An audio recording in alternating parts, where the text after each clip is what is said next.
The Book of the Dead. The chapters of coming forth by day.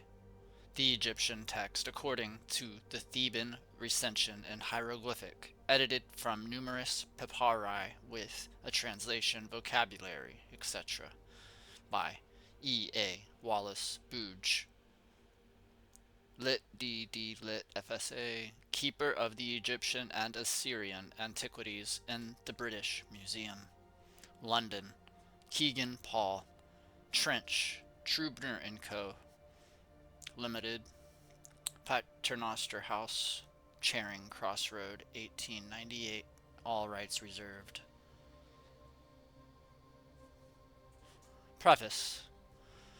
The present volume forms part of a work on the Theban recension of the Book of the Dead, which I have prepared for Messrs. Kegan Paul and Company, with a view of supplying an edition of the Egyptian text in hieroglyphic, a full vocabulary to the same, with copious references, and a complete translation with introductory chapters upon the history, object, and contents of the Book of the Dead, in a handy form and at a moderate price.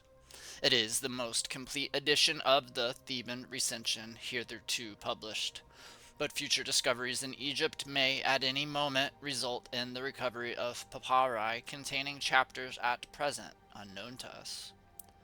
The texts of the Heliopolitan recension of the Book of the Dead of the 5th and 6th dynasties, which are inscribed upon the pyramids of Unas, Tita, Pepi, Mera Na Ra, and Pepi, and which may be regarded as the most ancient form of the work known to us, have been published, together with French translations of them, by M. Maspero, in the various volumes of Recueil des Travaux, and separately under the title of Les Inscriptions des Pyramides de Saqqara, Paris, 1894. The texts of the recension in use during the 11th and 12th dynasties, which are found inscribed upon the coffins of the period, have been published by Leppius and Maspero, and an excellent idea of their contents may be gained from Birch's translation of the text on the coffin of Amamu, published with a complete facsimile by the trustees of the British Museum under the title Egyptian Texts of the Earliest Period from the Coffin of Amamu, London, 1886. The texts of the Theban recension, which was in use from the 18th to the 22nd dynasty, i.e. from about BC 1600 to BC 900, and which is found inscribed on several papyri, both plain and illuminated, have been published by Birch, Marriott, Leemans, De Varia, and others, and an eclectic edition of the recension in use from the 18th to the 20th dynasty was published with variants and Inleitung by M. Nabel in 1886. Translations of single papyri belonging to this period have been published by Dabiria and Piriet, Guasii, Lefebvre, Massey, Plady, and others, and certain chapters of this recension have been translated and discussed by various Egyptologists. Texts, both hieratic and hieroglyphic, which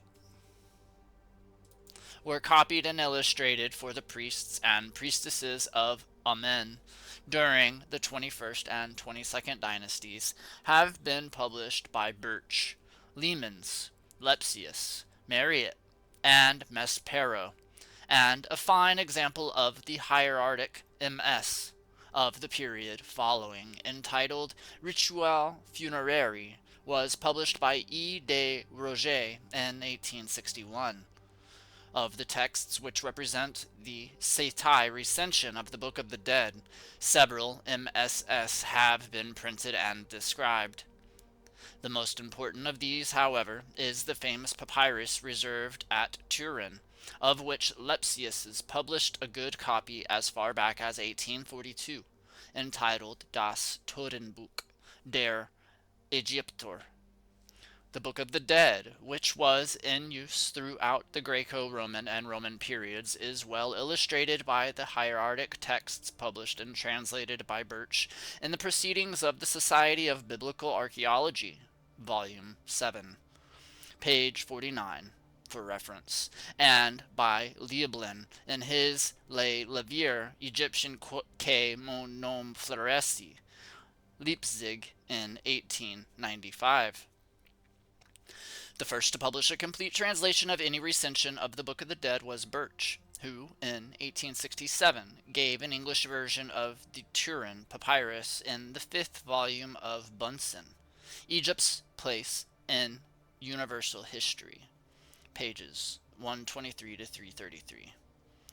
Notwithstanding the fact that the recension here translated is the Saite, or latest of all, and that the text of the Turin MS is faulty in many places. Birch's rendering gave a new impulse to the study of the Egyptian religion, and it has formed the groundwork of the translations made by Egyptologists subsequently. The thing to wonder at is not the mistakes which he made, but that he was able, at that early date, to translate so much correctly. In 1882, Pierret published a French translation of the Turin Papyrus entitled Le Livre des Morts des Anciens Egyptiens, and in 1894 Davis published an English version of Pierret's French translation at New York. Up to the present, however, no complete translation of the Theban recension has appeared. Translations of single papyri, e.g. the Papyrus of Nebseni, the Papyrus of Ani, the Papyrus of Sutimes, the Papyrus of Nebqued, etc., have been made by Deveria and Pierret, Guaisii, Macy, myself, and others, and a translation of the text published by Nabel in his Totenbuch and by others was begun by Runoff in the Proceedings of the Society of Biblical Archaeology, Volume 14. Since the appearance of Nabel's great work in 1886, several extremely important papyri have been discovered, and it is now possible to add to the texts of the Theban recension, which he published a considerable number of chapters, etc. From the Papyrus of Ani, we obtain introductions to chapters 18 and I'm not sure what C is. A hymn to Ra, a hymn to Osiris, texts referring to the judgment scene, all of which are new. Besides these, we gain from it a complete, though short, version of chapter, another one, and the vignettes are colored with a care and beauty hitherto unknown in papyri of this class. Of greater interest textually, however, is the Papyrus of Nu, which the trustees of the British Museum acquired in 1890. It is, I believe, the oldest of illuminated papyri known, and it certainly was written in the first half of the period of the rule of the kings of the 18th dynasty. It is nearly, if not quite as old as the famous papyrus of Nebseni. Unlike many of the papyri of that date, it was written throughout by one man, probably Nu himself. As in all papyri, lines are omitted here and there, and one short chapter is repeated. In it, however, are about 20 chapters of the Theban recension which have not hitherto been found, and several which have, up to the present, been only known to exist in single manuscripts. And from the above facts it is clear that an edition of the texts of the Theban recension which should contain all such new chapters, etc., was needed. When, a few years ago, Sir E. Maundy Thompson suggested to me to make a translation of the Book of the Dead for popular use, I decided to do so, and to publish at the same time an edition of the Egyptian texts. For in these days the reader insists, and rightly, upon the reproduction of the original documents as far as possible, so that he may be able to control the rendering set forth by the translator. since no papyrus contains all the chapters of the Theban recension, and no two papyri agree either in respect of contents or arrangement of the chapters. And the critical value of every text in a papyrus is not always the same. It follows that a complete edition of all the known chapters of the Theban recension is impossible, unless recourse be had to several papyri. I have therefore made use of several, and as a result translations of about 160 chapters, not including different versions, hymns, and rubrics, are given in the present volume. I have also added translations of 16 chapters of the Saitai recension, both because they form good specimens of the religious compositions of the latter period and illustrate some curious beliefs, and because, having adopted the numbering of the chapters employed by Lepsius, they were needed to make the numbering of the chapters in this edition consecutive. My translation has been made as literal as possible, my aim being to let the reader judge for himself the contents of the Theban Book of the Dead. As it is intended for popular use, I have not encumbered the pages with voluminous notes, nor have I attempted to explain the allusions and obscurities which no man at present understands. For references to the works of other writers, the reader is referred to the bibliography at the end of my Papyrus of Ani in the British Museum, London, 1895, and to the notes in the introduction to that work. The source of each chapter is set forth clearly above it, together with a description of the vignette to it as it is found in the best papyri of the 18th and 19th dynasties. Since the vignettes formed originally no part of the Book of the Dead, no attempt has been made to reproduce them here. A collection of all the vignettes found in the Theban papyri, especially those which are found in the Books of the Dead made for the priests of Amen after B.C. 1000, would be of great value. But unless they were reproduced in their actual colors, much of their interest would be lost. The whole judgment scene, and the Elysian fields, and a portion of the vignette to the first chapter have, however, been beautifully reproduced in full colors by Mr. W. Griggs from the Papyrus of Ani, and these form excellent examples of the artistic work executed upon papyri in the 18th dynasty. Those who required other examples are referred to the second edition of the colored facsimile of the Papyrus of Ani, published by the trustees of the British Museum in 1894. In the introduction, a sketch of the history of the growth and development of the Book of the Dead has been given, and to illustrate the paleography of the different recensions from about BC 3500 to about AD 200, 18 plates have been appended. The remaining brief accounts of some of the religious views of the Egyptians are necessary for the understanding of the aim and object of the Book of the Dead.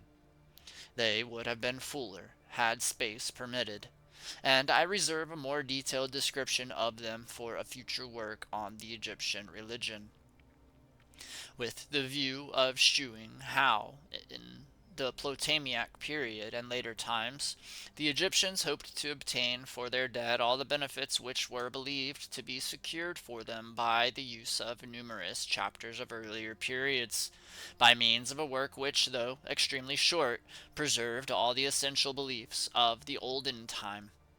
A translation has been added of the Book of Breathings from the text of the Papyrus of Kerasher. By means of this and the extracts from the pyramid texts given in my chapter on the Elysian fields, a comparison of the beliefs of the Egyptians in the earliest and latest times can be made. In a small volume accompanying the text of the Theban recension will be found a vocabulary containing over 35,000 references, which has been bound up separately in deference to the wishes of many. In the case of uncommon words, every example of it use which occurs in the book is noted, For commoner words, copious references are given in order that the reader may the more easily compare their meanings in several passages. Finally, it is my duty to express my grateful thanks to the trustees of the British Museum for permission to print certain chapters of the Papyrus of Nebseni and of the Papyrus of Ani from the publications issued by them. My thanks are also due to Mr. Hallhausen of Vienna for the care which he has bestowed upon the printing of the three parts of this work, and to Mr. Griggs for the colored reproductions from the Papyrus of Ani, which he has executed with his usual skill. E. A. Wallace Budge, London, August 19, 1897. Then there's a list of illustrations, which I'm not going to read.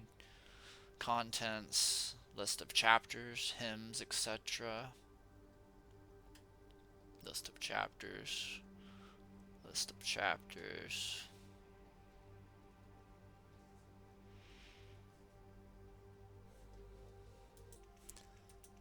Introduction. The history of the Book of the Dead. Long ago, in the earliest period of Egyptian civilization, the dwellers on the Nile were in the habit of preserving the dead bodies of their relatives and friends by means of salt, soda, resin, bitumen, and other substances of like nature. And although the art of mummifying and swathing the body in linen bandages did not attain to its highest pitch of perfection until several hundred years later, the simple means which were employed in the earliest days were effectual in keeping bones, sinews, and skin in existence upon earth.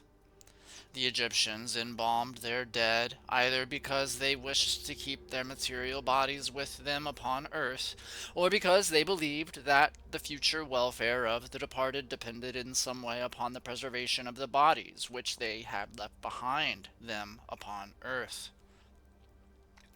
Whatever the motive, it is quite certain that it must have been a very powerful one, for the custom of embalming the dead lasted in Egypt without a break for at least 5,000 years.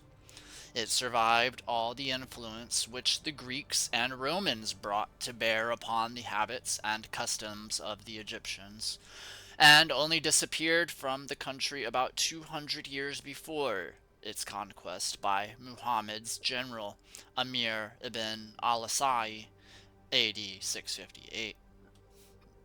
The writings of ancient Egypt show that it was not only the custom, but also the duty of a man to prepare during his lifetime a suitable tomb in which his body might rest after death. And it is to the desire of preserving the body on the part of the Egyptians, which found practical expression in the hewing of the tombs and the making of elaborate funeral furniture, that we owe the greater part of our knowledge of their religious beliefs. As time went on, the embalming of the dead was performed in a more elaborate manner, and at the same time the last resting place of the mummified body was chosen more carefully and wrought with greater attention. At a very early period, the wealthy discarded the use of holes in rocks and caves as tombs, for in these the bodies were accessible to the attacks of enemies and wild animals and serpents. And the same objection was naturally made to shallow hollows made in the limestone and covered over with slabs of the same material, and also to the vaulted, crude brick graves which were commonly in use in the early dynasties. The place of these was taken by pyramids built of stone, and by many chambered tombs hewn in the living rock. Experience, however, soon shewed the Egyptian that the most carefully constructed tomb was incapable of preventing damp rot, or dry rot and decay, and that some other power besides his own must be invoked to prevent the destruction of the body, which, though needing longer time to accomplish, was as effectually performed by these means as by the tooth of the wild animal or serpent, or by the hand of the enemy. At this stage, the aid of the professional religious man or priest was called in, and the task of finding means to prevent rot and decay was entrusted to him. There is little doubt that when the body was laid to rest in the tomb, the priest pronounced certain words, or formulae, or prayers over it, and it is probable that the recital of these words was accompanied by the performance of certain ceremonies. Whatever these formulae were, they formed the foundation of the Book of the Dead of later Egyptian times. It is idle to attempt to consider what such words were, but we are within our right if we assume that they were addressed to the god or gods of the community on behalf of the dead, and that they contained petitions for the welfare of the departed in the world beyond the grave. Such petitions would refer more to material than to spiritual happiness. Indeed, it is more than doubtful if the Egyptian, at that time, had developed any spiritual conceptions, in our sense of the word. For, although his ideas were very definite as to the reality of a future existence, I think that he had formulated a few details about it, and that he had no idea as to where or how it was to be enjoyed. Certain portions of texts which have been incorporated into religious works of later period show that the life which the Egyptian hoped to live after death was one similar to that which he led upon earth, and it is clear that he thought the preservation of his natural or material body to be, in some way, absolutely necessary for the attainment of this life. He hoped to have power to exercise all the natural functions of his body, and to be able to journey about at pleasure, unless the body and all its members were preserved. Such a life was impossible for him. The earliest monuments in Egypt of the historic period are tombs, and the universal testimony of these is to the effect that the Egyptian endeavored to attain to this life by the embalmment of the body, and by the power which the texts inscribed upon his tomb, coffin, etc., could give him. And this was always so, for the earliest tombs prove that they were hewn out or built according to a recognized system which had become sanctified by antiquity, and that they were intended to keep intact bodies which had been treated with balms and balsams, unguents and drugs, and other similar preservative compounds, and the texts written upon them take the fact of the existence of a future life for granted, and assume that its duration will be infinite. The oldest tombs of this kind to which we can assign a date belong to the period of the Second Dynasty, about BC 4200. But there are some in existence which are remarkable for the extremely archaic grouping of the inscriptions upon the walls, and which may well belong to a very much earlier time. In this connection, the evidence supplied by the curious tombs which M.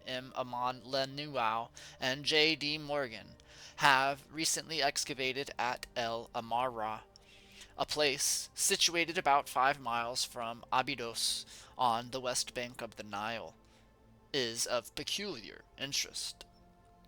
Here were found a number of oval graves, sunk in the stony soil to a depth of varying from 5 to 6 feet, wherein were the skeletons of human bodies lying upon their sides. Their hands were crossed before their faces, and their knees were bent and were on a level with their chests. With them were buried flints, small bronze implements, pottery, ornamented and plain, stone vases, shell ornaments, etc. And, though experts are divided in their opinion as the exact antiquity of these objects, there seems little doubt that the oldest of them belong to the period of the dawn of Egyptian civilization, and that is sufficient for our purpose at present. A number of the skeletons from the tombs of El Amara were submitted for examination to Dr. Foucault of Cairo, who has found reason for declaring that they show traces the bodies to which they belonged having been treated with compounds or substances used in embalming the dead. This fact shews that the friends and relatives of the departed who caused their bodies to be so treated must have considered that it would be of some benefit to them in their life in the world beyond the grave, and in so doing they were probably only conforming to a custom which was already old and well established in their day. It must not be forgotten that the skeletons in the cemetery of El Amra were found lying on their sides, and this in fact strongly supports the view that the tombs are not tombs of Egyptians, but of their immediate predecessors, or of contemporaries of the early dynasties. In no Egyptian tomb hitherto opened has the mummy been deposited on its side. Moreover, the Egyptian mummy is always found lying upon its back. Its arms are always laid on the body, and the hands rest on the tops of the thighs. Though the burials at El Amra tell us nothing about the ceremonies, religious or otherwise, we were performed over the departed when they were committed to the earth. They prove almost beyond a doubt that peoples other than the Egyptians partially embalmed their dead at that remote period, and this being so, it is probable that the religious ideas and the belief in a future life which the Egyptians possessed were shared by the nations round about them, with whom they were perhaps connected by ties of blood.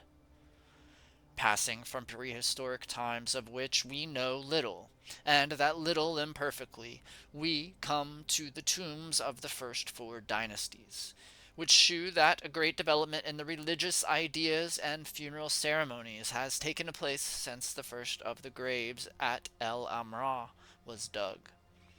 We see that certain symbolic ceremonies were regularly performed, that a number of priestly officials, with clearly defined duties in connection with funerals, had come into being, that a large number of festivals were celebrated at or near the tomb throughout the year, that the offering of meat and drink, of unguents and garments, and of green herbs and flowers at stated times had grown into a system, that a number of gods were duly honored and worshipped, that the priests of the gods belonged to, and probably formed, the ruling class of the districts in which they lived, that certain gods had already obtained the position of national deities, who were known and honored throughout the country, and that certain cities, such as Abydos, Anu, and Memphis, had become centers of teachings of the views and dogmas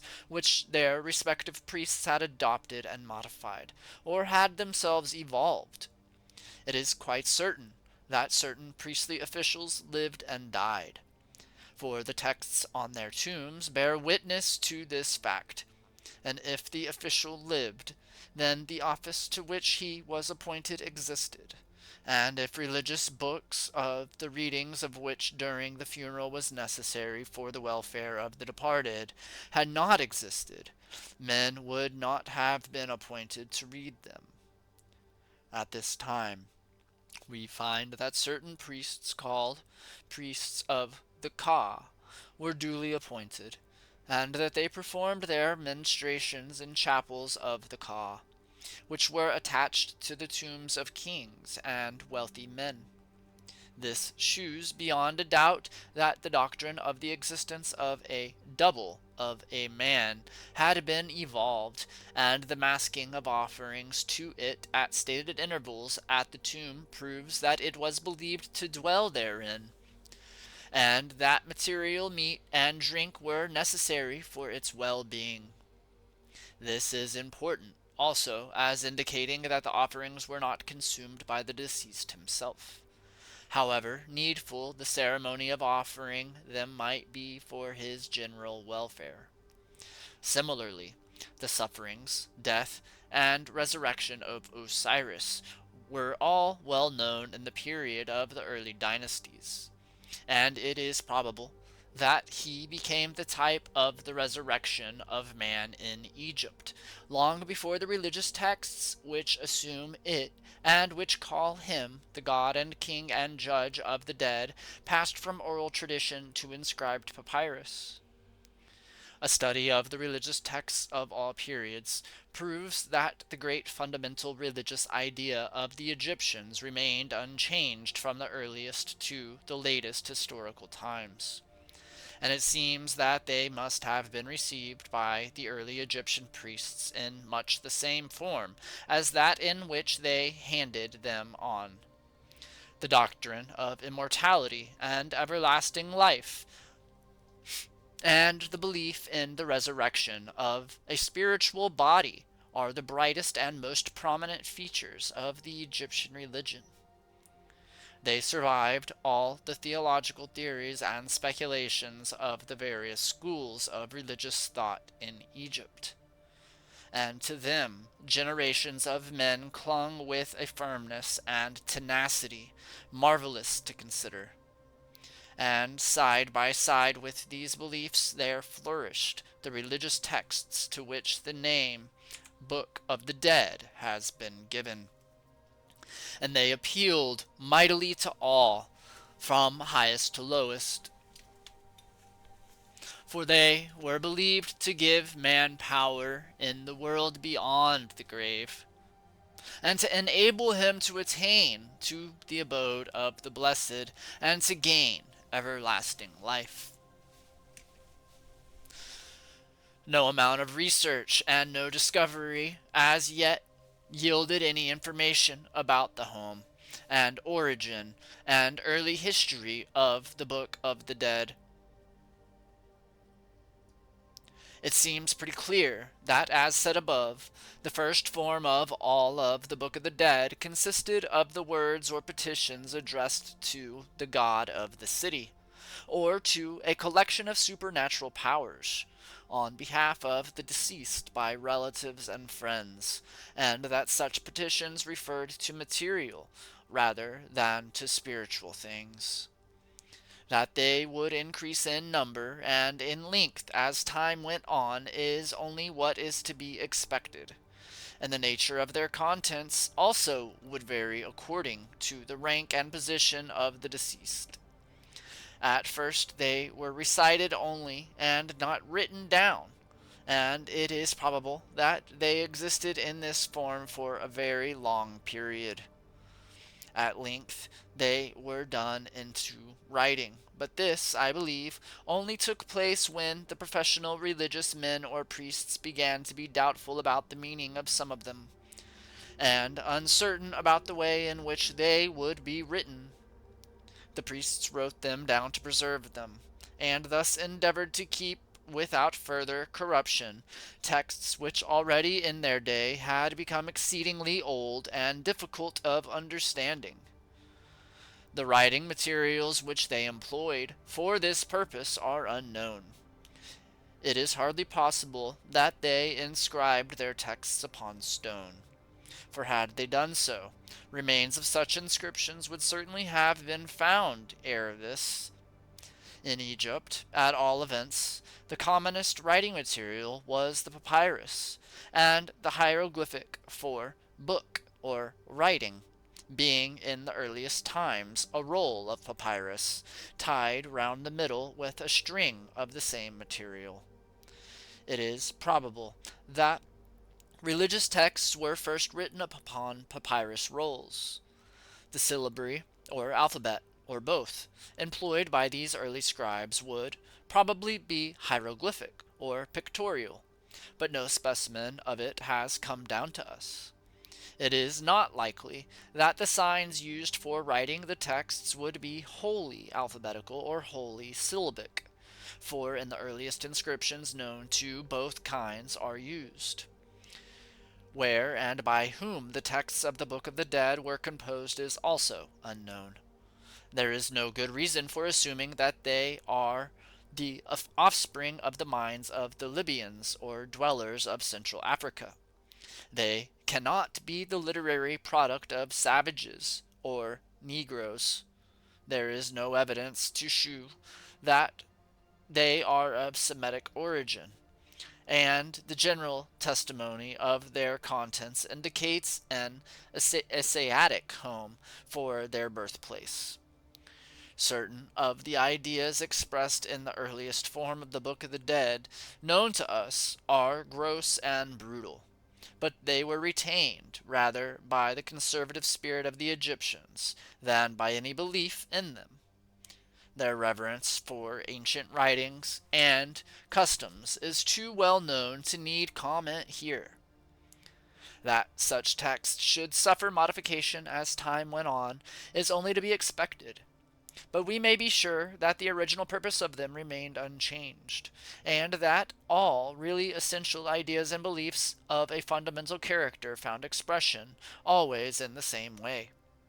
Wherever its original home may have been, or whatever was its origin, or whoever were its authors, it is quite certain that the Book of the Dead, in a connected form, is as old as Egyptian civilization, and that its sources belong to prehistoric times, to which it is impossible to assign a date. We first touch solid ground in the history of the Book of the Dead in the period of the early dynasties. And if we accept one tradition which was current in Egypt as early as BC 2500, we are right in believing that certain parts of it are, in their present form, as old as the time of the first dynasty. The chapter, which is admitted on all hands to be exceedingly old, exists in two versions.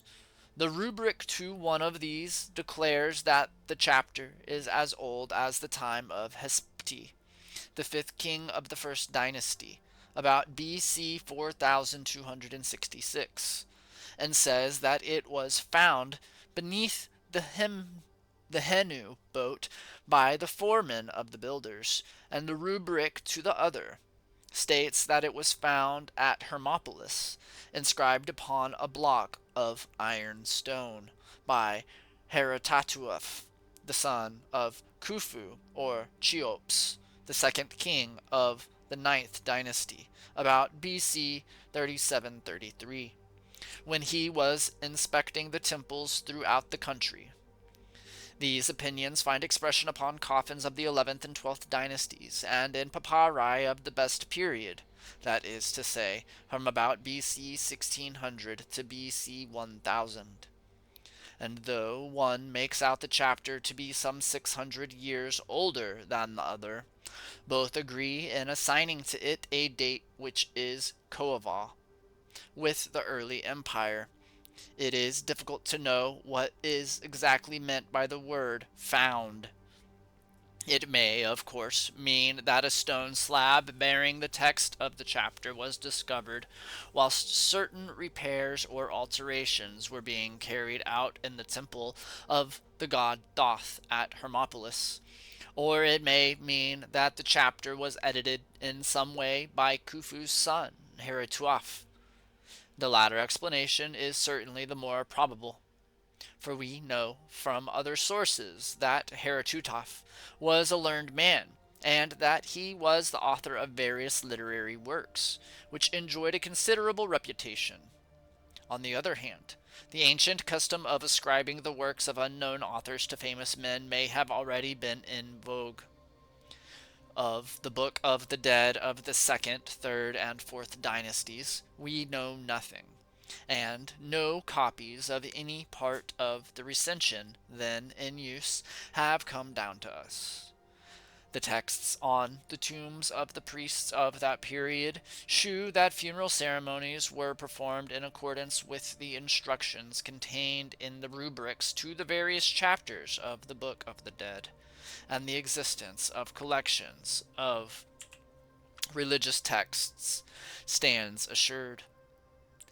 And during the reign of Men-Kau-Ra, the Mycerinus of the Greeks, the fourth king of the fourth dynasty, about BC 3633, certain chapters are said to have been found by Herotateuaf, and there are traditions extant that religious ceremonies were performed with renewed vigor during the reign of this king.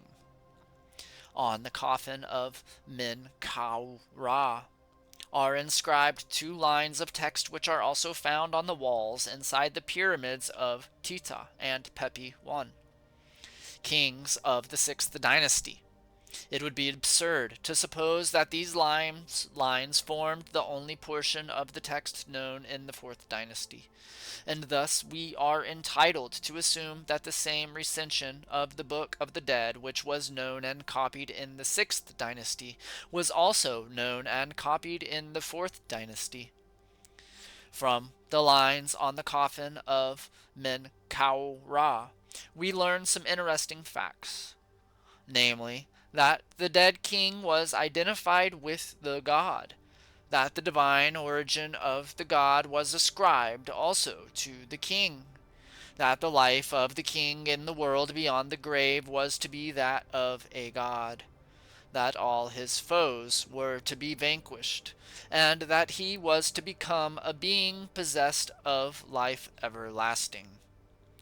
Here, then, is a proof of the acceptance of the Osiris story and of the doctrine of immortality, or everlasting life, at a very remote period in Egypt.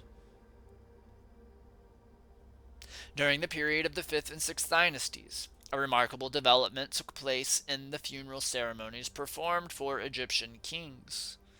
The kings of the 4th dynasty, Khufu, Cheops, Ka-Ephra, and Men-Kau-Ra, had built for their tombs the stone pyramids at Giza, which to this day excite the wonder and admiration of the civilized world. But the walls of the chambers and corridors are uniscribed, and they all tell us nothing of the texts which were recited during the funeral, and nothing of the ceremonies by which they were accompanied. At the close of the 5th dynasty, however, Unas, the king of BC 3333, built as his tomb a stone pyramid at a place now called Saqqara, which is situated on the west bank of the Nile, a few miles to the south of the modern city of Cairo, and he covered the greater parts of the walls of the chambers, corridors, etc., with several hundred vertical lines of hieroglyphic text, which were deeply cut and filled up with green paint or composition. In the year 1881, M.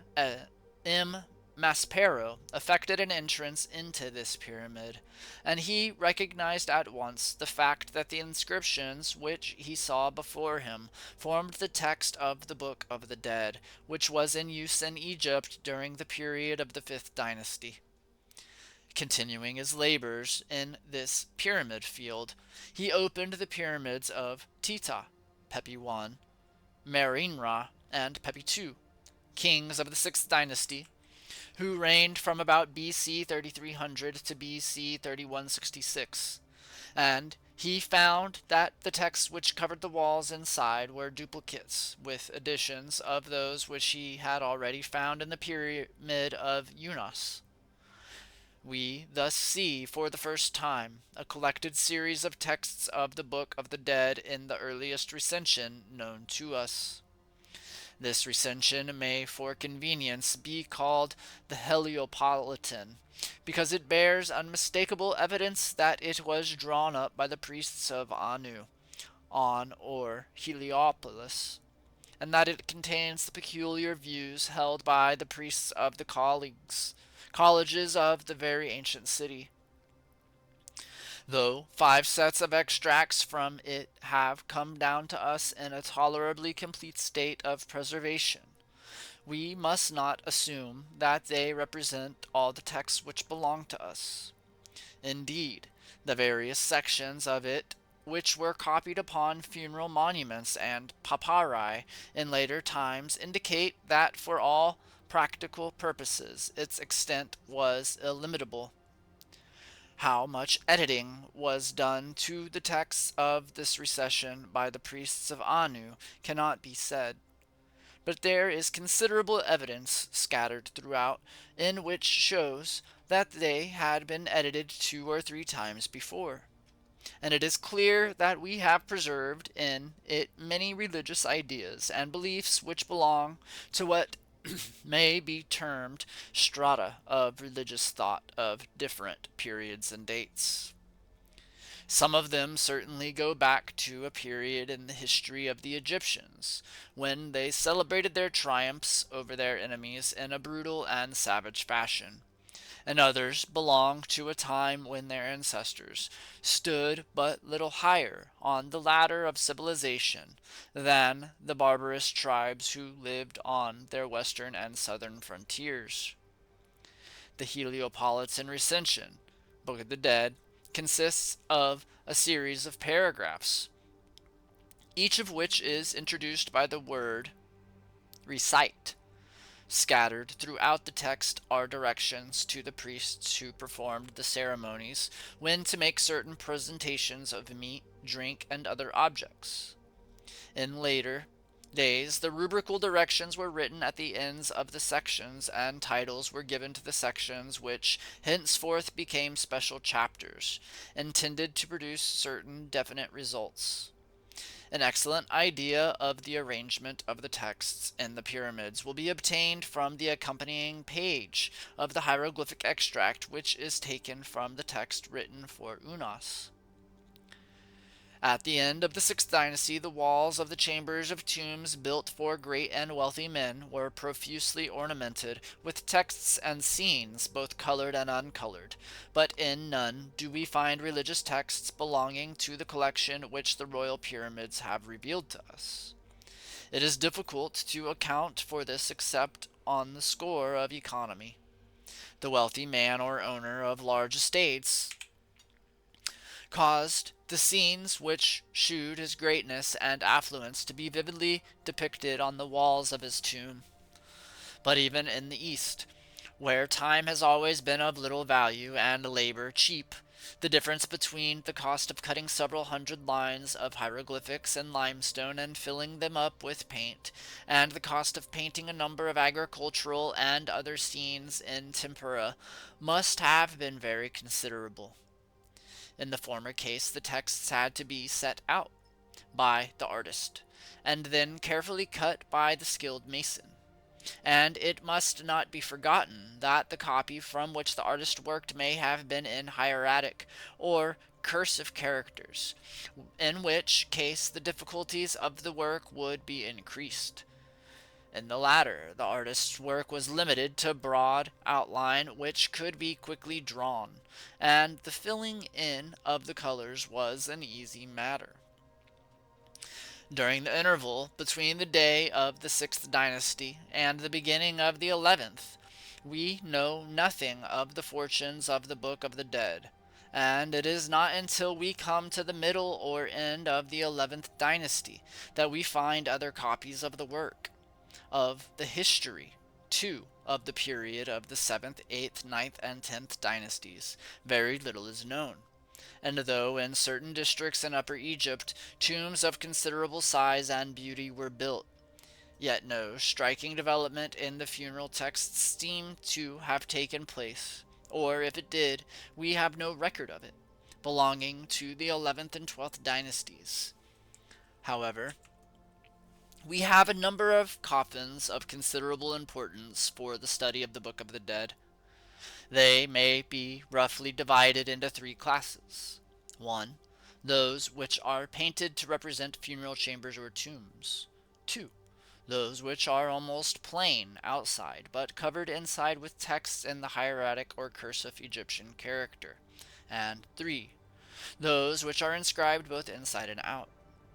The texts are usually traced in black upon the plain surface of the wood. The chief inscriptions which record the name and titles of the deceased being painted in large hieroglyphics, either in a vertical line down the length of the cover or in a horizontal line round the upper part of the four sides of the coffin. On the right-hand side, at the foot, is often painted or inlaid the double uchat, or so-called symbolic eyes.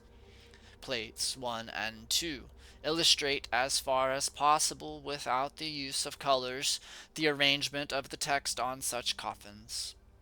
The scene in Plate 1 is from one end, inside, of the famous coffin of Amamu. The border with its pattern of rectangles is painted in bright colors, red, green, and yellow, and all round the upper part of the sides are painted the principal objects which formed the usual offerings to the dead, and a prayer that the deceased may have such things offered in his tomb forever. Here we see vases and jars of various shapes and sizes filled with unguents and cosmetics, the names of which are given in the line of hieroglyphics above them. They are set upon a stand, broken examples of which have been from time to time found in tombs. Each of the vertical lines of text begin with the word recite, a fact which shows that the text was usually inscribed upon the walls of tombs. Plate 2 gives an extract from the text inscribed upon the coffin of Sebeka, preserved at Berlin. It will be noticed that the hieroglyphics have begun to assume a conventional form, and that they do not so readily suggest the objects which they represent. We notice, too, that the various sections on such coffins have specific titles attached to them. In other words, they have become chapters. As the pyramids of the 5th and 6th dynasties do not all contain the same selection of extracts from the Book of the Dead, so the coffins of the 11th and 12th dynasties do not all contain the same selection of chapters. This fact shews that the selection of the extracts and chapters did not follow any general rule, but whether it depended upon the will and discretion of the scribe or the deceased cannot be said. Down the length of the bottom of the coffin and side was frequently painted a band of white, across which were traced in blue wavy lines to indicate water. This probably represented the celestial Nile, or the stream upon which the deceased hoped to float to the Elysian fields. We must note, in passing, that at the period when these coffins were made, no pyramids were inscribed with extracts or chapters from the Book of the Dead. In other words, it was found both cheaper and easier to write the text with ink or colors upon planks, which could be afterwards pegged together to form coffins. This custom resulted in the curtailment of the selection of texts, and in less than 1,000 years after the religious texts in the pyramids of the 5th and 6th dynasties were cut, we find that certain portions of them had fallen into disuse. We have already seen that a period lies between the 6th and 11th dynasties, during which we know nothing of the Book of the Dead, and again during the period which lies between the 12th and 18th dynasties we know nothing of it. And with the beginning of the 18th dynasty, the Book of the Dead begins a new phase of its existence, and a development of its history as interesting as it is unexpected is before us. From pyramids, the transition was to coffins, and now the transition is from coffins to papyri. And here again, economy probably played an important part. Inscribed pyramids and sarcophagi and coffins would necessarily be only made for royal personages and for great and wealthy folk. But a roll of papyrus was, in comparison with these, a very inexpensive thing, especially if the services of an ordinary scribe were employed in inscribing it. The greater number of the copies of the Book of the Dead inscribed upon papyri have been found at Thebes. Indeed, those made in this city are of such importance that to the recension of the work which we commonly find in use in Egypt from the 18th to the 22nd dynasty, the name Theban has been given. We owe them chiefly to the scribes and priests who were attached to the powerful confraternity of the priests of the Amen Ra, the king of the gods. And, speaking generally, the best MSS are found in their tombs and coffins. The original home of the texts which they copied was, of course, Memphis or Heliopolis, and there is reason for believing that during the earlier centuries of their existence they did little more than adopt the religious views and doctrines of the sages of the north. As time went on, and worshippers of Amen obtained greater power, this god was slowly but surely made to usurp the attributes of the older cosmic gods of Egypt. And eventually, as we see in a later chapter, his name is included among those of the old gods of the Book of the Dead. The papyri inscribed with copies of the Theban recension of the Book of the Dead vary in length from about 15 to 90 feet, and in width from 12 to 18 inches. In many cases, the various pieces which form the papyrus are so carefully put together that it is almost impossible to see where one piece ends and the other begins. And in the early part of the 18th dynasty, the text is always written with black ink in vertical columns of hieroglyphics, which are separated from each other by black lines. The titles of the chapters and the initial word or words of certain parts of the chapters and catchwords and rubrics are written with red ink. And in the 18th dynasty, or perhaps a little earlier, the scribes began to ornament the papyri with designs in black outline, referring to the subject matter of the text near which they were placed. Such designs, or vignettes as they are usually called, occupy quite a subordinate position, and they were drawn most probably by the scribe.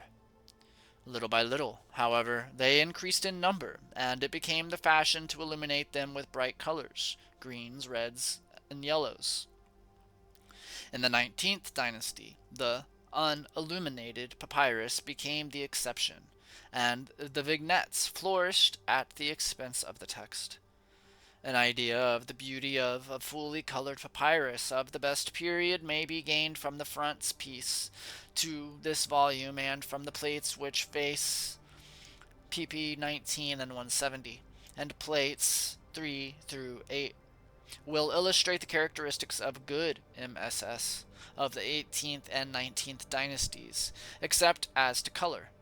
Plate 3 illustrates the writing and vignettes of the famous papyrus of Nebseni, which was found at Memphis. It measures 77 feet and 7.5 inches by 1 foot and 1.5 inch, and contains 77 chapters, not including duplicates and triplicates. The vignettes are traced in outline and are remarkably well drawn, and both vignettes and text appear to be the work of one scribe, probably Nebseni himself. The papyrus of Nebseni was apparently written early in the 18th dynasty. Plate 4 contains a vignette and a piece of text from the papyrus of Nu, which was found at Thebes. It measures 65 feet 3.5 inch by 1 foot 1.5 inch and contains 131 chapters. Though shorter than the papyrus of Nebseni, the texts inscribed on it are more numerous, for the writing is smaller and the lines are closer together. and some of the chapters have vignettes, but they occupy an entirely subordinate position, and the coloring is not as fine as that found in documents of a later date. The date of this papyrus cannot be much later than that of Nebseni. On plate 5, we have an example of the very fine, bold writings which is found in the papyrus of Ani, which was found at Thebes. This document measures 78 feet by 1 foot, 3 inches, and contains 66 chapters. It is the finest of all the illuminated papyri of the 18th dynasty, and from an artistic point of view, its value is greater than that of any other papyrus. It is made of 6 distinct lengths of papyrus which have been neatly joined. The text was written by several scribes, and the vignettes are the work of more than one artist. An examination of the document shows that the artist's work was done before the text was written. At the times, the space needed for the text was miscalculated, and the scribe was compelled to reduce the size of his writing, and even to write words of the colored border within which the text and vignettes are enclosed. The first 16 feet of the papyrus were inscribed probably by Ani himself. The other sections were written by scribes of the same school, probably after his death. The hymn to Osiris on plate 6 is probably in Ani's own handwriting, and the characters are formed with an attention to detail not often found elsewhere. The vignettes and text on plate 7 show the work of 2 scribes and 2 artists, and also show that the inscribed portion of one section was done on a larger scale than was contemplated in the earlier sections. Here we see that the borders had to be enlarged to make the join. From this we see, too, that the planning of a papyrus was a matter which was left to the discretion of the artist and scribe. And when we consider that the papyrus of Nebseni contains duplicates and even triplicates of some chapters, and that the papyrus of Ani contains 2 copies of chapter 18, one with an introduction and one without, slightly differing from each other and having the sections of the vignette arranged differently, it is clear that even the best scribes did not tie themselves to any one plan or method in preparing a copy of the Book of the Dead. We may note, too, that in the papyrus of Ani, a large section of the text of chapter 17 has been omitted by the scribe, probably because the artist had not left sufficient space for the whole chapter. And in the text, moreover, several palpable errors occur. But on the other hand, we have in the vignettes descriptions of mythological scenes, names of gods, etc., which occur in no other text. Among these, worthy of special mention are the judgment scene and the accompanying texts, and the vignette to the 17th chapter. Plate 8 gives us a vignette and a few lines of text from the papyrus of Hugh Nefner, a scribe and superintendent of cattle who flourished in the reign of Seti I, about BC 1370. The cartouche of the king affords conclusive proof as to its date. This document is remarkable from many points of view. It is the shortest perfect MS of its class known, measuring 18 feet by 1 foot, 3 3/8 inches. The vignettes are beautiful specimens of the artist's work, and the scene in which the performance of the ceremony of opening the mouth is depicted is the most perfect known, but the vignette to chapter 17 is imperfect when compared with that of the papyrus of Ani. The copy of chapter 1 is so good that M. Neville employed it as the standard text in his Totenbuch, but the copy of chapter 17 is so incomplete and incorrect that he found it useless even for purposes of comparison. Here again we see that the vignettes were executed at the expense of the text. In spite of this, however, the papyrus is valuable, for it contains a hymn to Osiris by the god Thoth, which is not found elsewhere in the same form.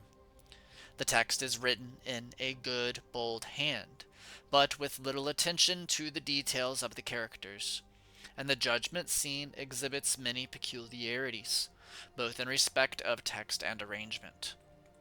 Plates 9 and 10 illustrate the vignettes and the hieratic and hieroglyphic texts which are found in Books of the Dead of the 20th dynasty. In Plate 9, we see the royal mother Nechemet standing behind her son Her-Huru. The dress and ornaments of these royal personages show the change which has taken place in such matters since the 18th and 19th dynasties, and in the manner of depicting them. The colors of the vignettes are more crude. The delicacy of design and of execution alike has departed, and a comparison of the text with that of the papyrus of Nu shows that the skill of the scribe had deteriorated. The hieratic text on plate 10 gives an excellent idea of the writing of the period, and in the 20th dynasty, Books of the Dead inscribed for the priests of Amen began with a vignette, either plain or colored, in which the deceased was seen making offerings to Osiris or to the gods of Thebes. This was followed by a selection of chapters from the Book of the Dead in use in the 18th dynasty, or by a series of texts peculiar to the third accompanied by vignettes taken from the other funeral works. Sometimes, as in the case of the Princess Nessie Khonsu, the document begins with a long, detailed list of the titles of Amen-Ra, who by this time had usurped the attributes of the old gods of Egypt, which is followed by a series of statements in which the god, in apparently legal language, swears to confer every favor possible upon the deceased lady. Such documents are not very long, and they are usually much narrower than the Books of the Dead of the earlier period. The mythological figures and scenes characteristic of the latter documents of the priests of Amen are not yet well understood, for only a few have been published in entirety. Of papyri of the 21st dynasty, which preserve many characteristics of the earlier period, may be mentioned that of Anahi, a priestess of Amen, a section of which is shown on plate 11. Here we have, however, a work sui generis, which is very instructive from many points of view. And the artist's work is the most valuable part of the papyrus, and the use of gold for purposes of illumination appears for the first time. In addition to the vignettes of the older period, we find here the scene of creation, given much as it is found on the sarcophagus of Seti I, and a rare vignette which seems to refer to Kemananu, the city of Thoth. The texts are fragmentary and often have no connection with vignettes which accompany them, but many of the vignettes are of considerable interest. The handwriting is, in some places, very good, but it lacks the bold firmness which is characteristic of the older scribes. In papyri of the 18th dynasty we find many mistakes, but most of them may be attributed to momentary carelessness on the part of a weary scribe, whereas in those of the 21st and succeeding dynasties the writers of the texts seem to be altogether reckless. Texts are copied, beginning at the end instead of at the beginning. Omissions of whole sections are frequent. Texts that have proper vignettes are copied without the least regard to the correct vignettes, and what is intended to be a chapter frequently consists of nothing but a series of fragments of sentences copied without break merely to fill up the space which the artist had spared for the purpose. It seems as if the artist both painted the vignettes and wrote the text, and as if his sole aim was to produce a handsome but not accurate document. The contents of the papyri reflect no doubt the religious views commonly held at that period, and if this be so, it is clear that the priests of Amen held the texts, which they inserted alongside of the chapters of the older period, to be of equal value and authority. Some of them went so far as fill their papyri with religious compositions, which are never to be found in the old works. In Plate 12 we have a vignette with a few lines of text from the papyrus, which I believe was written in the 22nd dynasty. The artist's work is a copy, or rather a very poor imitation, of the illuminating of the 19th dynasty, and the text consists of a series of compositions referring to the offerings which were to be made to the gods of Qwerty, or divisions of the underworld. Strictly speaking, these have nothing whatsoever to do with the Book of the Dead, but in the opinion of the scribe they were equally efficacious. In the same dynasty, a large number of copies of selections of chapters from the Book of the Dead were written in hieratic, with vignettes traced in outline in black ink. In some of these, the papyrus measures about 40 feet by 1 foot 6 inches, and in others the dimensions are considerably less. An idea of the appearance of such papyri may be gained from Plate 13, which illustrates both fine drawing and small but clear hieratic writing of the period. It is probable that the Books of the Dead, written in hieratic during the 20th, 21st, and 22nd dynasties, belong to a recension different in many respects from Theban. But that such recension is akin to the Theban there is no doubt whatever. In both the chapters have no fixed order, and in both chapters have special titles and characteristics which distinguishes them from the sections of the Book of the Dead of the 5th, 6th, 11th, and 12th dynasties. It is tolerably easy to identify the papyri which were inscribed before BC 900. In fact, as long as the power of the priests of Amen was paramount at Thebes, the copies of the Books of the Dead were inscribed, for them reflect the prosperity of confraternity.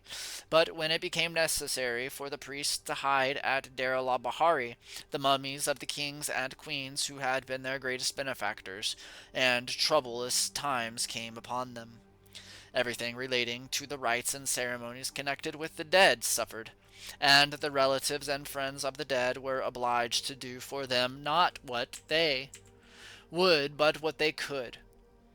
Eventually, it would seem, a time came when no books of the dead were written, and this period corresponds, I believe, to the final failure of the domination of the priests of Amen. This is not the place to lament the mistake which the priests of Amen made when they tried to rule Egypt temporally as well as spiritually, or to regret the policy which made them exalt their god Amen above the older gods of the country whom the people had known and worshipped from time immemorial. It is sufficient to know that in each matter they failed. They lost their own temporal power as the result of their intrigues, and at best they only succeeded in obtaining for their god a place side by side with the old gods. It must, however, not be forgotten that we owe some of the best and finest copies of the Book of the Dead to scribes who had married priestesses of Amen, and who were themselves attached to the Brotherhood. With the rise of the kings of the 20th 6th dynasty to power, the Book of the Dead enters upon a new lease of life, and a general revival of ancient religious customs took place. The temples were repaired, ancient and long forgotten texts were recopied, and artists and sculptors took their models from the best works of the masters of the early empire. Early in this dynasty, it appears, the priesthood which succeeded the priests of Amen woke to the consciousness of the fact that the texts of the Book of the Dead needed re-editing or rearranging, and they set to work to try to put some system into them. How and when exactly the work was done we know not, but it is probable that it was carried out by an assembly or college of priests. We have seen above that scribes tied themselves to no one plan in making their copies of the Book of the Dead, and that the work of the artist on the vignettes, which were subordinate matters originally, was at times allowed to drive the text from the papyrus. In the best papyri, too, the selection of text copied is never the same, and the order of them is never the same. In fact, each papyrus had a plan of its own.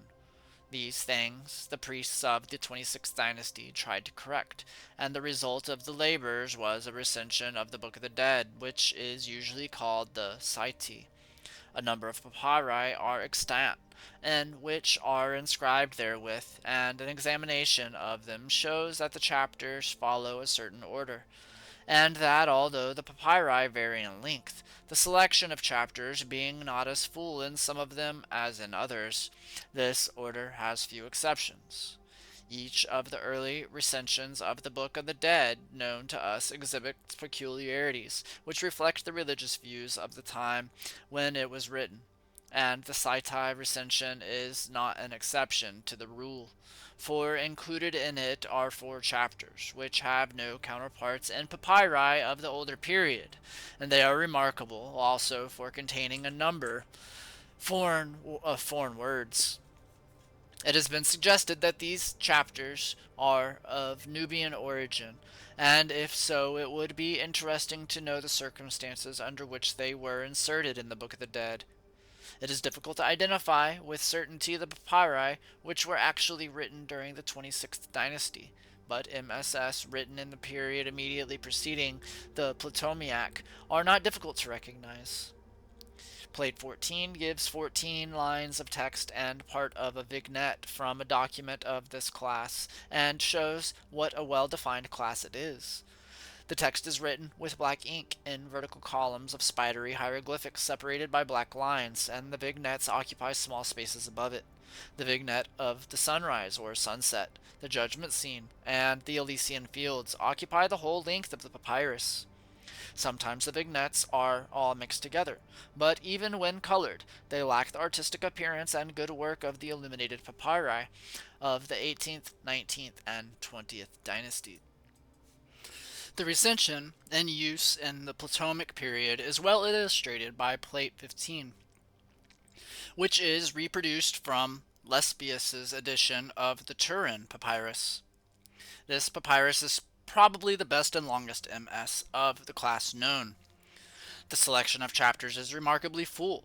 The number of chapters, however, is not 165 but 153, for 3 of them are in reality vignettes, and 9 others are duplicates of chapters found in other parts of the papyrus. The titles of the chapters, catchwords, parts of rubrics, etc. are written in red. Meanwhile, however, a number of short religious works for funeral use had been composed, presumably by the priests, and it seems that towards the end of the Ptolemaic period it was more usual to inscribe these on papyri than the chapters of the old recensions of the Book of the Dead. It seems as if an attempt was made to extract only the essential portions of the old works and to omit from the shortened new texts the chapters which referred to faiths which were dead and to beliefs which had little or no influence in those modern times.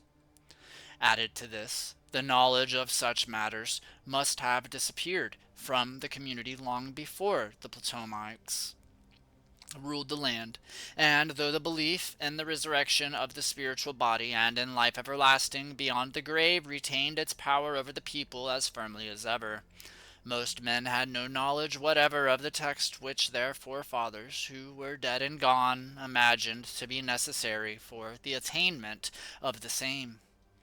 The sepulchral stelae and coffins shew that neither the employer nor the employed had an exact idea of the import or of the texts and symbols which were cut or painted upon them, and to ignorance as much as to haste must be attributed the blunders which occur in funeral texts of this period.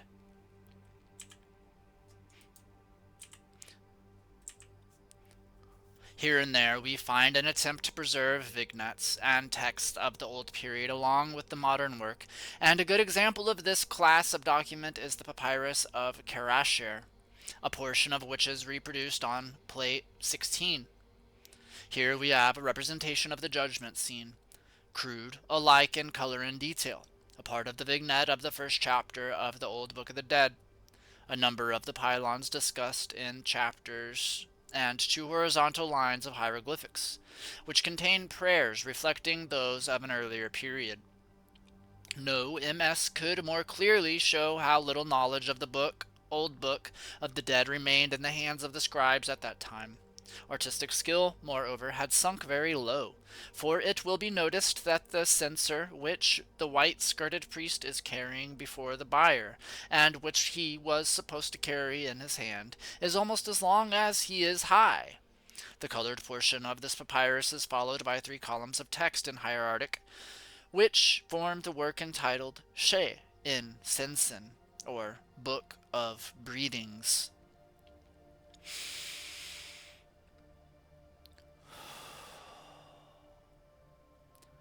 Wherein we find no hymns, and no addresses to the gods, and in fact no words which do not directly refer to the future life of the deceased in the world beyond the grave. Here we have an epitome of all that the Egyptian hoped to obtain in the land of eternity. We have now reached the end of the Greco-Roman period, but the end of the Book of the Dead is not yet, for belonging to the Roman period, we find a number of small rolls of papyri inscribed in very cursive hieratic, with a series of statements or assertions referring to the happiness of the deceased in the next world.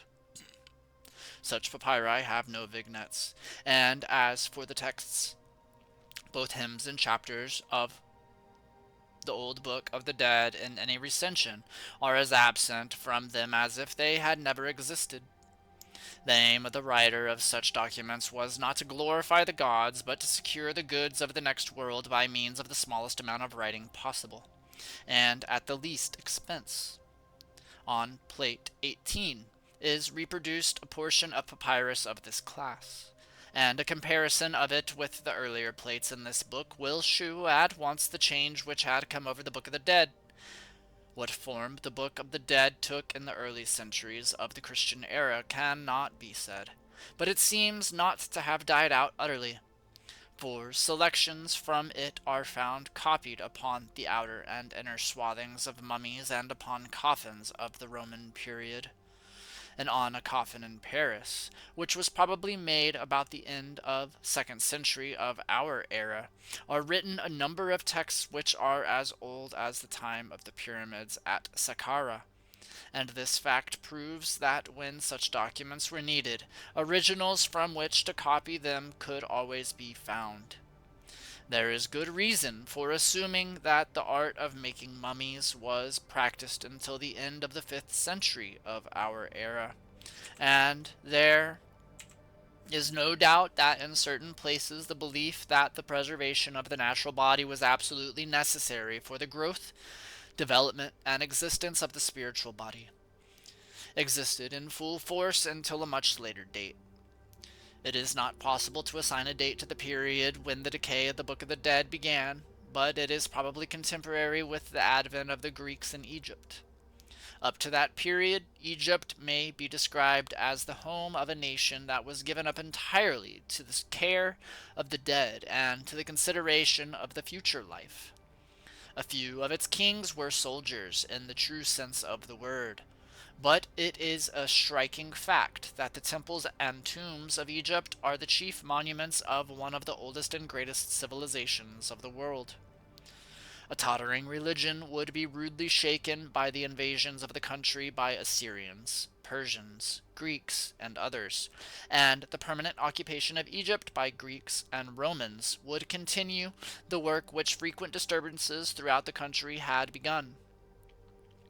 The final blow, however, was not inflicted until the Egyptians began to renounce their own ancient religion and to become converts of the preaching of St. Mark and his followers. And when they were once able to believe that Christ had the power to raise up their bodies in a spiritual form, they felt that there was no need to have them mummified, and simultaneously the need for the chapters of the Book of the Dead disappeared. We are now able to summarize the various forms of the Book of the Dead as follows. It first existed in oral tradition only, and was next written down to preserve it. Of these forms nothing whatever is known. The first historical recension was that made by the priests of Heliopolis, and the oldest copies of it known are cut in hieroglyphics upon the walls of the chambers and passages inside the pyramids of Saqqara of the 5th and 6th dynasties. The second recension was written or painted upon sarcophagi and coffins of the 11th and 12th dynasties in cursive hieroglyphics. The third recension was written in hieroglyphics upon papyri from the 18th to the 20th dynasty, the various chapters having no fixed order. This recension was illustrated by a large number of vignettes. The fourth recension was written in hieratic upon papyri during the 21st and 22nd dynasties, and included extracts from various funeral books which were illustrated by vignettes of an unusual character. The fifth, or Saitai recension, was made probably in the 26th dynasty. The chapters have a fixed order, and were written on papyri both in hieratic and hieroglyphics. The sixth recension was in the use in Ptolemaic times, much resembled the Psaete, and may be regarded as the last form of the Book of the Dead, for the extracts from it written for the benefit of the dead upon small pieces of papyri in the Greco-Roman and Roman periods need hardly be considered. Thus the great religious work of the Egyptians, which had lasted for thousands of years, and which in early times cut in fine, bold hieroglyphics, covered the walls and passages of the tombs of kings, ended its existence in almost illegible scrawls hastily traced upon scraps of papyrus only a few inches square. From first to last throughout the Book of the Dead, with the single exception of Herotuaf, the second son of Cheops, no man is mentioned as the author or reviser of any chapter or any part of it. Certain chapters may shew the influence of the cult of a certain city or cities, but the Theban Book of the Dead, at all events, cannot be regarded as the work of any one man or body of men, and it does not represent the religious views and beliefs of any one part only of Egypt. From time immemorial, the god Thoth, who was both the divine intelligence which at creation uttered the words that were carried into effect by Ta and Kimna, and the scribe of the gods, was associated with the production of the Book of the Dead. And though he was primarily the god of time and chronologer of heaven and earth, he appears frequently as the advocate and helper of the deceased. In later chapters, he is called the scribe of right and truth, who abomineth sin, abominates sin. And again, behold, he is the writing, the reed of the god Nebuchadnezzar, the Lord of laws, who given forth the speech of wisdom and understanding, whose words have dominion over the two lands. Of himself the god says, I am Thoth, the Lord of right and truth, who trieth the right and the truth for the gods, the judge of words in their essence, whose words triumph over violence. I have made Ra to set as Osiris, and Osiris setteth as Ra setteth. The deeds which Thoth claims to have done on behalf of Osiris are set forth at length in the two hymns to Osiris, which form the later chapters. In several places in the Book of the Dead, the deceased is made to refer to the might of the words of the utterances of the god Thoth, and much of what this god did for his brother Osiris was affected by this power. The belief in the efficacy of the words of Thoth continued till the latest period, for in the Book of Breathings we read, Thoth, the most mighty God, the Lord of Khemennu, cometh to thee, and he writeth for thee the Book of Breathings with his own fingers. Finally, mention must be made of the various places in the tomb where the papyri inscribed with the chapters of the Book of the Dead were placed. When the Egyptians ceased to cut the chapters on the walls of the chambers and passages of pyramids, they wrote or painted them upon the sides, inner and outer, of wooden coffins, and this custom obtained until the end of the rule of the native kings of Egypt, about BC 350. The vignettes were copied upon coffins, long after all knowledge of their meaning had been forgotten, until as late as the 3rd century of our era. The inscribed papyrus was sometimes placed in a separate box beside the coffin, and sometimes a niche in the wall was specially cut for it. The most perfect of the papyri known have been found in niches. Frequently the papyrus was laid by the side of the mummy in the coffin, and in this case it is usually found broken by the movements of the mummy when the coffin was carried along. More frequently, the papyrus was laid under the hands and between the thighs before the final swathing took place. It was also placed between the legs, just above the ankles. Such papyri are usually much broken, and they are often much discolored by the moisture of the substances, bitumen, cedar oil, etc., used in the process of embalmment.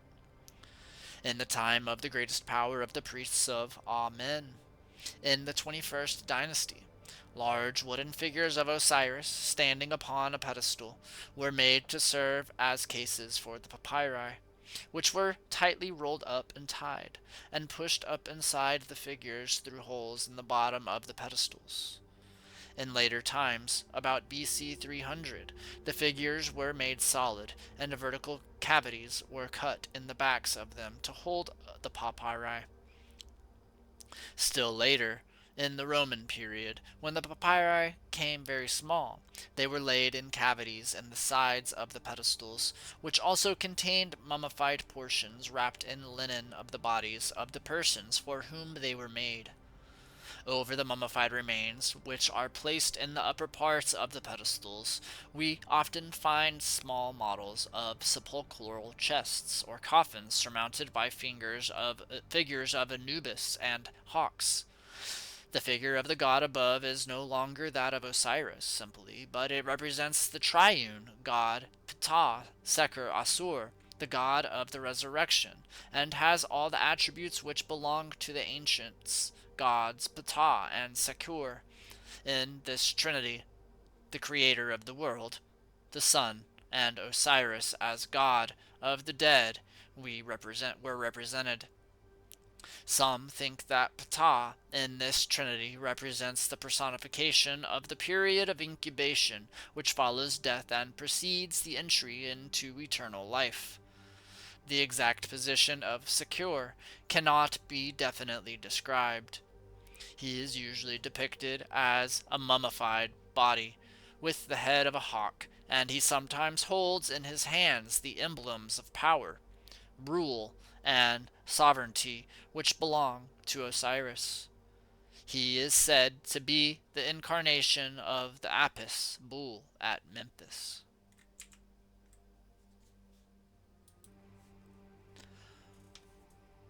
Osiris and the Resurrection.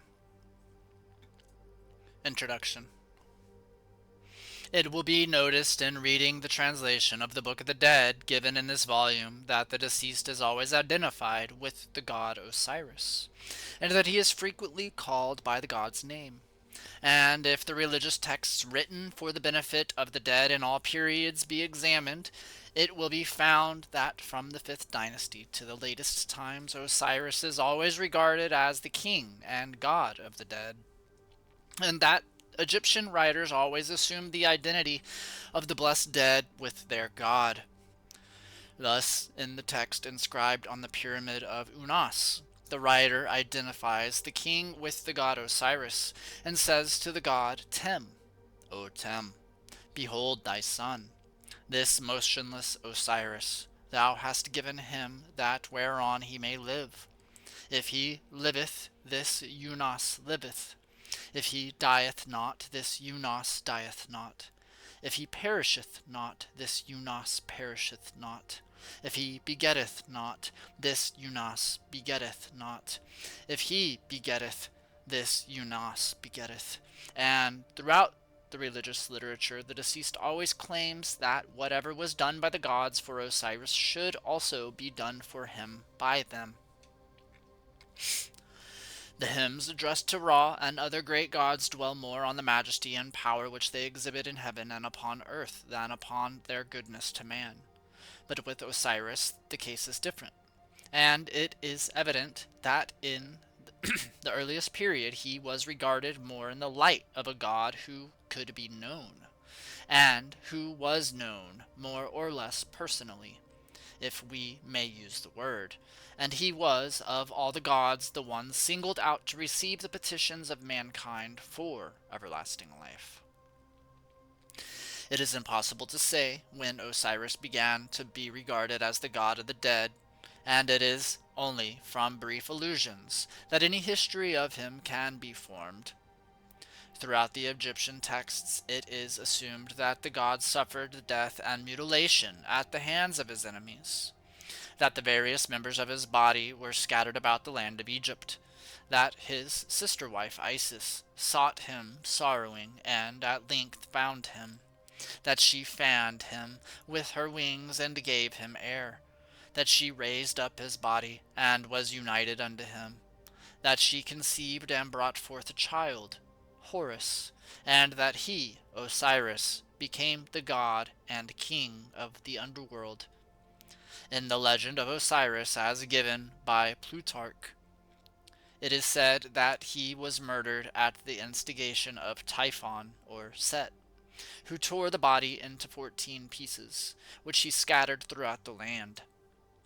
Isis collected these pieces, and wherever she found one, she built a tomb. And after the death of Osiris, his son Horus did battle with Typhon, his father's murderer, and, in the words of the Egyptians, avenged his father. And notwithstanding the death and mutilation which the god suffered, the Egyptians firmly believed that he rose from the dead with a body perfect in all its members, and that corruption and decay had no power over him. This fact may be deduced from a large number of passages and texts of all periods, but in one in particular which forms part of chapter CLIV of the Book of the Dead, a definite statement of it occurs. The deceased says to Osiris, "Do thou embalm these my members, for I would not perish and come to an end, but would be even like unto my divine father, Khepera, who is the divine type of him that never saw corruption. Let not my body become worms, but deliver me as thou didst deliver thyself. Homage to thee, O my divine father Osiris. Thou hast thy being with thy members. Thou didst not decay. Thou didst not become worms. Thou didst not waste away. Thou didst not become corruption. Thou didst not putrefy. And thou didst not turn into worms. I am the god Khepera, and my members shall have an everlasting existence. I shall not decay. I shall not rot. I shall not putrefy. I shall not turn into worms, and I shall not see corruption beneath the eye of the god Shu. I shall have my being. I shall have my being. I shall live. I shall live. I shall germinate. I shall germinate. I shall germinate. I shall wake up in peace. I shall not putrefy. My intestines shall not perish. I shall not suffer from any defect. Mine eye shall not decay. The form of my visage shall not disappear. Mine ear shall not become deaf. My head shall not be separated from my neck. My tongue shall not be carried away. My hair shall not be cut off. Mine eyebrows shall not be shaved off, and no baleful injury shall come upon me. My body shall be established, and it shall neither fall into decay nor be destroyed upon this earth." The oldest copy of this chapter is inscribed upon one of the wrappings of the mummy of Thothmes III, who reigned about BC 1550, and the latest is found in the Turin Papyrus, edited by Lepsius in 1842, which dates from the Ptolemaic period. And from these extracts we see the deceased bases, his certainly of an everlasting life, which was to be lived in a body which was perfect in all its members, upon the assurance that Osiris died and rose again, and lived in a body which was perfect in all its members. And it followed for the Egyptian that if Osiris did not die and rise again, his belief in a resurrection was vain. It is difficult to say with certainty whether the ancient Egyptian believed that Osiris endured pain and suffered death on his behalf or not, but it is quite clear that he believed there was some very definite connection between the resurrection of Osiris and of himself, and also that the god was able to raise him up and give him everlasting life, because he himself had conquered death and risen, and had become the master of everlasting life.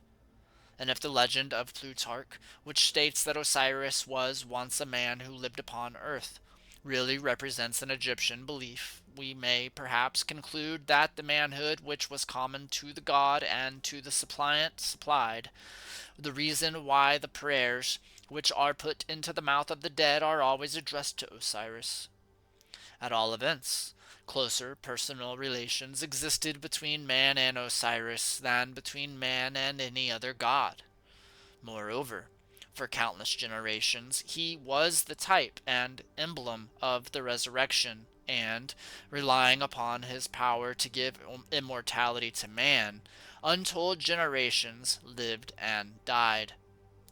The ceremonies connected with the celebration of the sufferings, death, and resurrection of Osiris were performed with great solemnity, and it has been thought that a representation of them took place annually in certain of his shrines. The forms in which Osiris is depicted on the monuments and in papyri are very numerous, but we need only refer here to those which concern him in his character as king, god, and judge of the dead. In papyri he is seated on a throne within a covered shrine. His form is that of a bearded mummy wearing the Atef crown, and he holds in his hands the crook and flail, or whip, emblems of sovereignty and dominion. On the side of the throne, which rests upon a pedestal made in the form of the symbol of that which is straight or right, is the emblem of the union of southern and northern Egypt, which typifies the sovereignty of the god over the whole land. The throne is sometimes placed upon water, wherein we may probably see the origin of the tradition of certain Eastern peoples which makes the throne of the deity to rest above running water. Behind him frequently stand the goddesses Isis and Nephthys, and facing him, standing upon a lotus flower, are the four children of Horus. Thus seated, praise was offered to him in these words: Glory be to thee, Osiris, Un-Nefer, the great god within Abydos, king of eternity, lord of the everlasting, who passeth through millions of years in his existence. Praise be unto thee, O Osiris, lord of eternity, U-Nefer, Harmachius, whose forms are manifold and whose attributes are majestic. Those who have lain down rise up to see thee.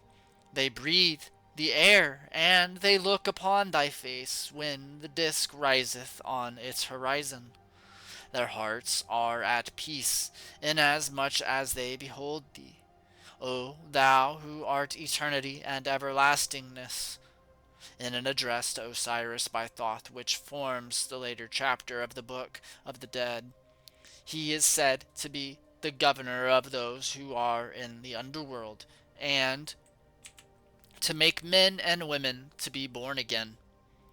The new birth being the birth into the life which is beyond the grave, and being himself everlasting, he had power to bestow eternal existence upon his followers.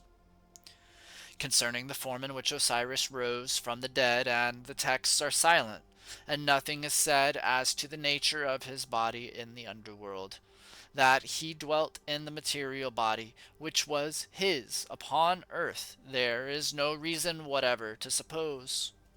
For there are indications in the text which point to a definite belief in the resurrection of a spiritual body, both in the case of the god and of men. And before, however, this point is touched upon, reference must be made to the ideas which the Egyptians held concerning the component parts of man's entity, material, spiritual, and mental. The physical or material body, called Khat, was liable to decay, and could only be preserved by mummifying. Both gods and man possessed bodies of this nature, and when the material body had been brought to the tomb for burial, provided that the prescribed prayers had been said over it and the proper ceremonies had been duly performed by the priests, it acquired the power of sending forth from itself a body, called Sahu, which was able to ascend to heaven and to dwell with the gods there. And the only suitable rendering for the word Sahu is spiritual body. And this meaning fits very well into the translation of texts where the word is found. The educated Egyptian never believed that the material body would rise again and take up a new life, for he well understood that flesh and blood could not inherit immortality. It had been urged by some that the custom of mummifying the dead, which obtained throughout Egypt for so many thousands of years, was maintained because the Egyptian believed in the resurrection of the material body. But it is not so. They mummified their dead simply because they believed that spiritual bodies would germinate in them. In several places it is distinctly said that the soul is in heaven and the body upon earth, and even the dead body of Osiris himself rested upon earth in Heliopolis. Elsewhere it is said to the deceased, "Thy soul is in heaven before Ra. Thy Ka hath what should be given to it with the gods. Thy Sahu hath power, or is glorious, with the Khus, and thy body, Kahat, is established in the underworld, Tuat." It is possible that certain simple folk may have been led to believe that because meat offerings and drink offerings in abundance were taken to the tombs, the deceased must naturally partake of them, and it is more than probable that the Egyptians, in a semi-savage state, made such offerings because they believed them necessary for their dead. The offerings taken to the tomb were intended for the Ka of the deceased. The word Ka has formed the subject of several learned dissertations by various scholars, and it is now generally rendered by double. It has its equivalent in the Coptic, and in the Greek, and in certain places may be rendered by all the meanings of these equivalents. This abstract individuality or personality possessed all the attributes of the man himself, and though its normal dwelling place was in the tomb along with the body, it could wander about at will. It was independent of the man to whom it belonged, and could even go and dwell in the statue of a man. The Ka could both eat and drink, and at very early period a small chamber was specially prepared for it in the hall of the tomb. This was provided with an opening, through with it might snuff the smell of the incense and the other offerings made therein, and it was the duty of certain members of the priesthood to minister duly and regularly to its needs. When actual offerings failed it would seem that the Ka fed upon those which were painted or sculpted upon the walls and altars in the tomb, and when these were wanting, it appears that it might even be reduced to eating offal and drinking filthy water. Connected in some inexplicable way with the Ka was the Ba, or soul, which according to some texts is said to eat of the funeral offerings along with the Ka, in whom or with whom it was supposed to dwell. But according to others it ascended into heaven, where it lived with Ra and the beatified dead. From one point of view it is not a material thing, and from another it is a tangible thing.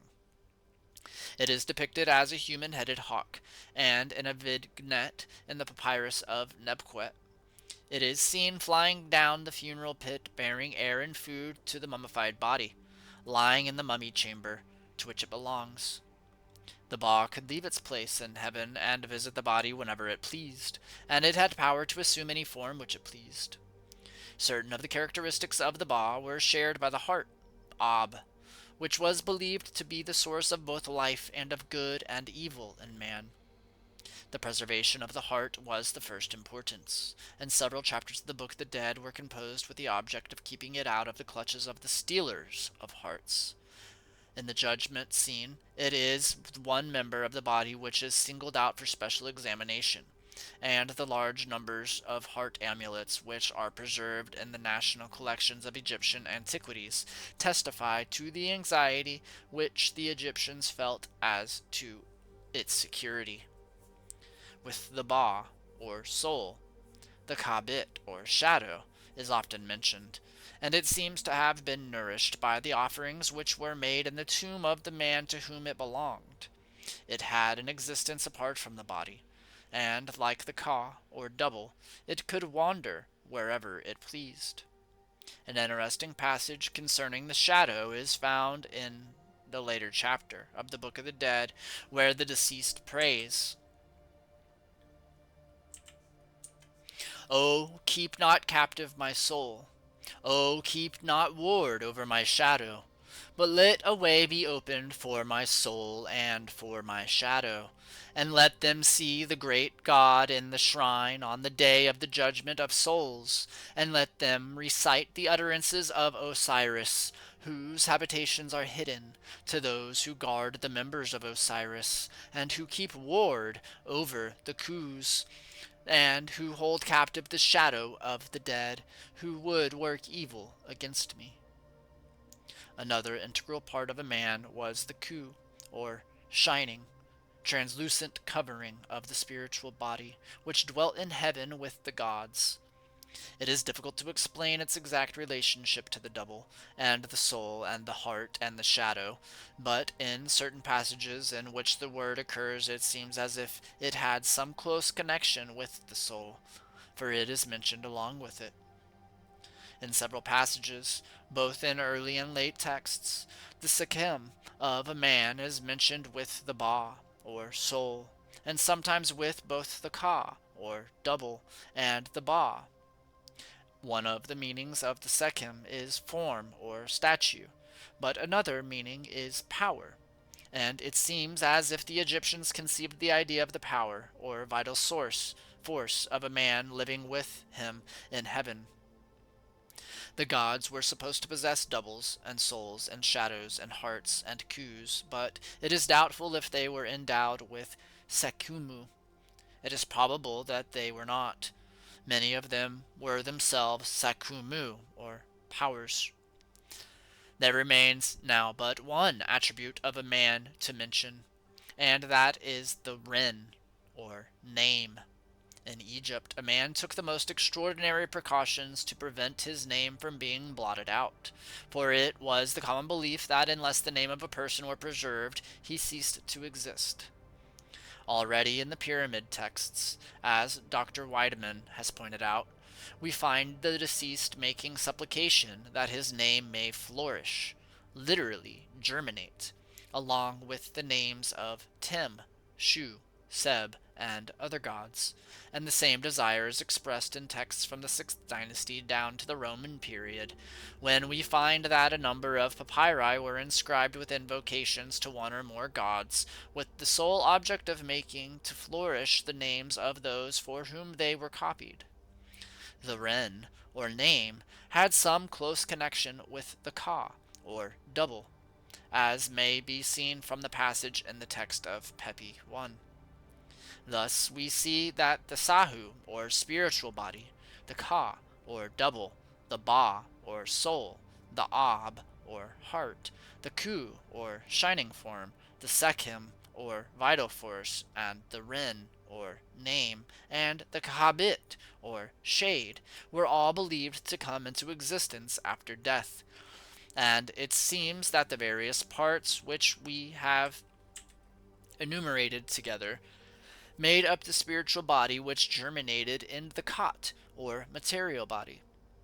There is little doubt that the beliefs in the existence of these various members of the spiritual body are not all of the same age, and they probably represent several stages of intellectual development on the part of the Egyptian. Their origin and development it is now impossible to trace, for already in the 5th and 6th dynasties their existence is accepted as an accomplished fact. A question naturally arises at this point as to when this spiritual body began its existence, but unfortunately no satisfactory answer can at present be given to it, for no text yet discovered supplies the necessary information. It is natural to suppose that the Sahu, or spiritual body, came into being as a result of the prayers which were recited on the day of the burial of the mummified body, and of the ceremonies which were performed at the same time. On the other hand, there exist distinct proofs that the Egyptians believed in a judgment which was to be held in the domain of Osiris, and we should hardly expect the spiritual body to begin its career until after the trial of the heart in the balance, and until the verdict of the gods at this judgment was favorable to the deceased. The whole question is full of difficulty, chiefly because the Egyptians themselves did not, I imagine, form definite ideas on such subjects, or if they did not put them in writing. It is, however, perfectly certain that they believed that Osiris had the power to make men to be born after death into a new life, and that such life was everlasting, and they ascribed to him this power because he had himself suffered death and mutilation and had risen from the dead.